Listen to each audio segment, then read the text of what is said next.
72% of women report fatigue as one of the symptoms they experience from menopause forward. That's actually quite a lot. And what we're going to explore today is a hidden cause that goes beyond diet, exercise, sleep, which are very important, but this is one that's a hidden cause that most of us don't actually consider. And we're going to actually experience it today. So stay tuned, and I'm going to show you how to shift your energy right now. Fatigue isn't just physical. Most of us were taught that there's positive and negative emotions, right? And we think of those as a good way to think or a bad way to think or be.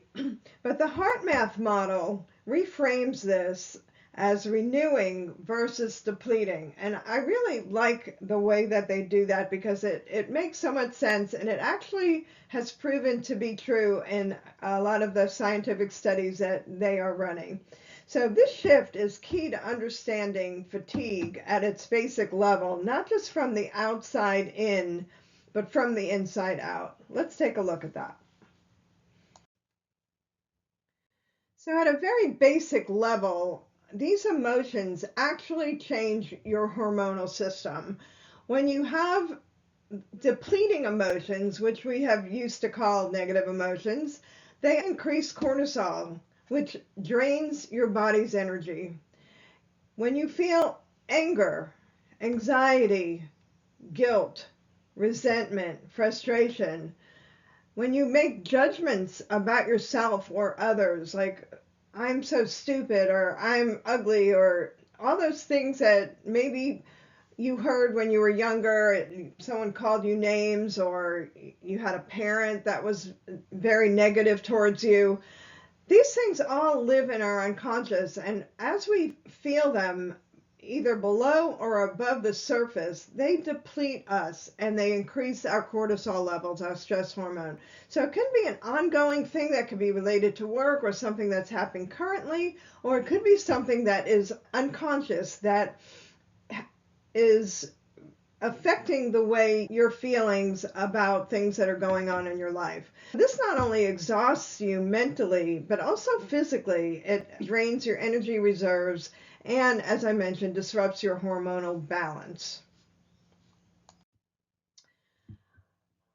However, the other kind of emotions, which we call renewing, actually support your hormone balance and they increase your energy. They have measured your DHEA, which is a master hormone that is above your testosterone, your estrogen, progesterone. DHEA, when your DHEA is at a normal level, you have much better energy and don't have that same fatigue feeling. So those kind of emotions are like appreciation, compassion, love, joy, gratitude.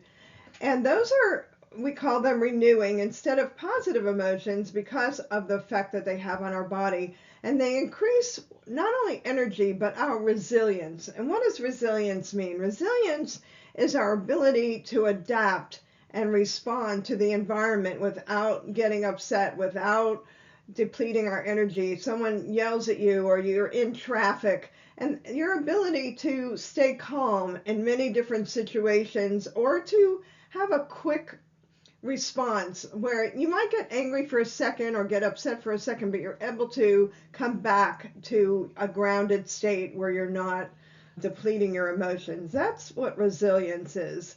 And it can be, when you learn the skill of using this information, it can be a real game changer in your level of fatigue. Okay, so be honest with yourself. How much time each day, each week, do you spend on the depletion side of this equation? So that would be anytime you experience anger, frustration, anxiety, sadness, judging yourself or others, resentments towards someone else. Every time we have these emotions and sit in it for any period of time, we are depleting our energy. And you can see, as we mentioned, that when we are on the left side, we're increasing cortisol, which makes, so not only does anxiety increase our cortisol, but cortisol increases our anxiety. So both of them are very important, especially in menopause. If you have a hormonal imbalance already, this is just going to really throw it off even more.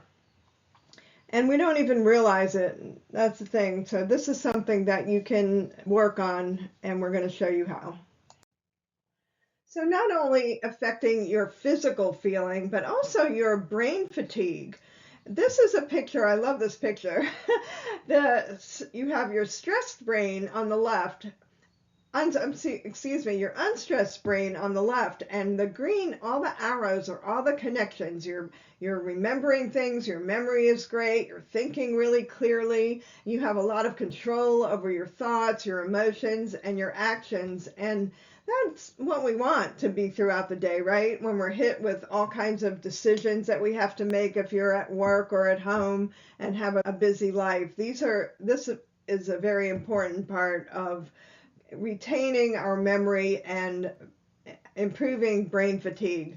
But however, when you're stressed and it's over a period of time, your prefrontal cortex and your amygdala that has control of your emotions, you have much weaker control and you're not able to think as clearly. You have what they call brain fog, right?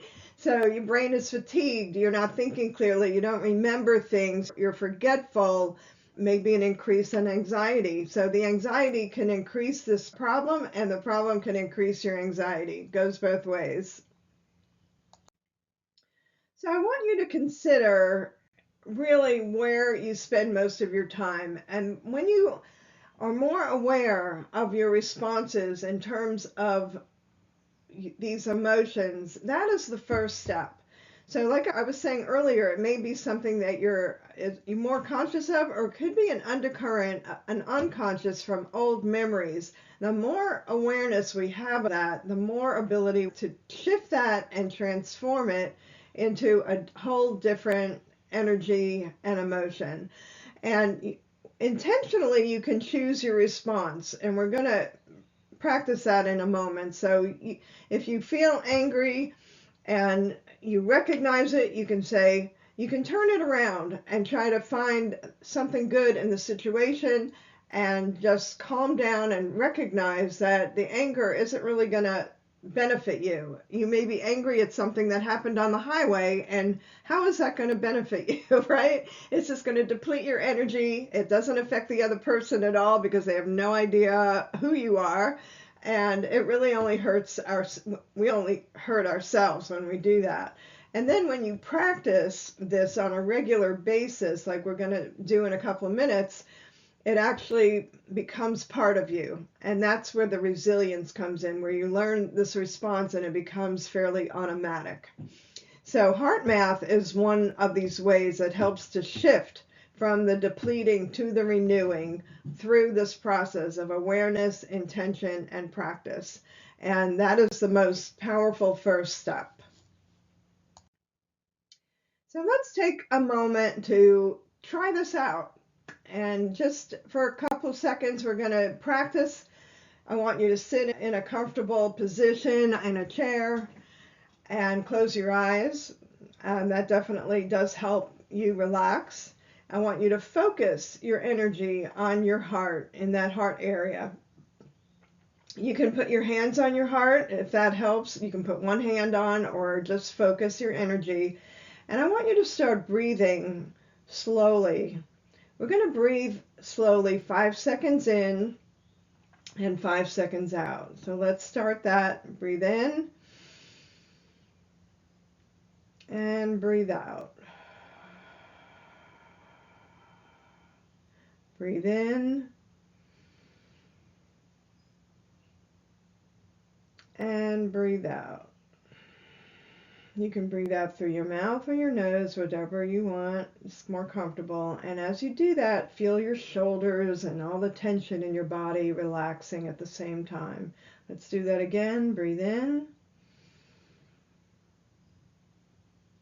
and breathe out. Focusing on your heart. Now, one more step as we focus on our heart with this breath.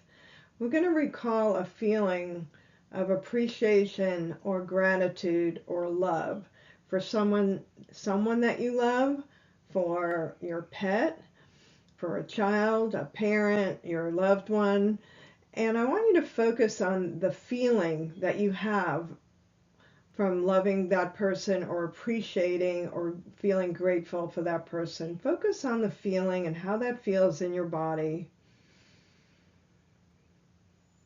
5 breaths in, 5 seconds in, 5 seconds out. And do that just for a couple more breaths.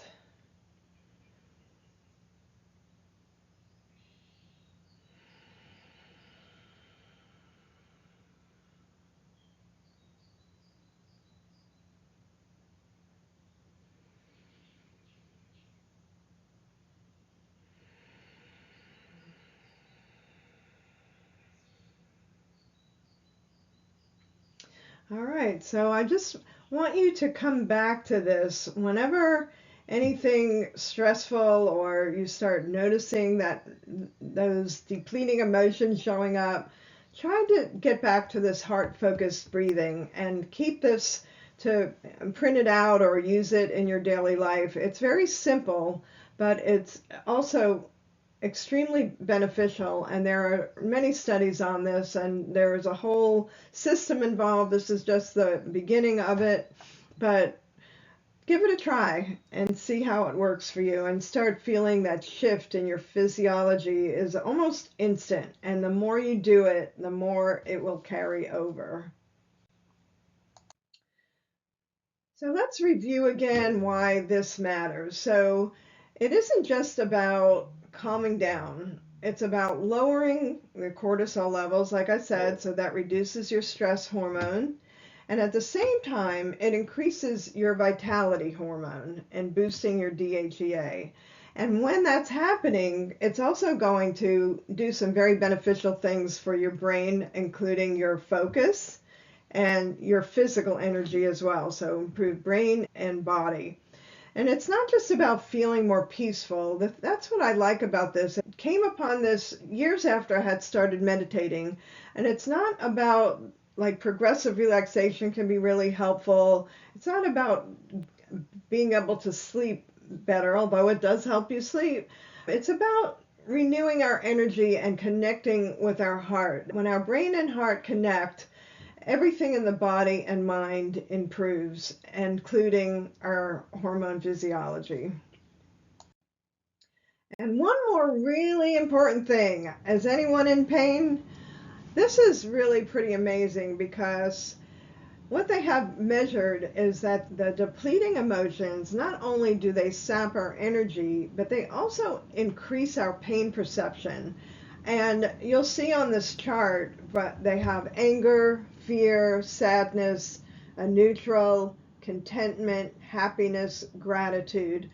In that order significantly affects your perception of pain, because it increases your endorphins, is one of the natural pathways that we have for reducing pain, and it just helps to regulate our perception. And all pain, they have found, resides in our brain anyway. So when you can improve that function in your brain, it can make a big difference with people that have chronic pain and are dealing with that, and helping change their emotions. It's something that you can actually teach them, and this is very powerful. Anger was measured at 85, I think it was, and up to a scale of 90, and then gratitude was closer to 25.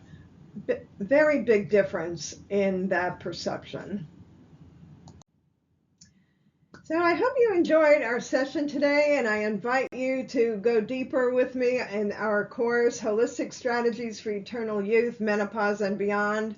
This is one of the techniques that we teach, and we have many different topics, everything from improving your sleep, your diet, your hormone balance, and we have a do-it-yourself program or a do-it-for-you program where we do testing and provide all the supplements. So however deep you want to go, we're here for you.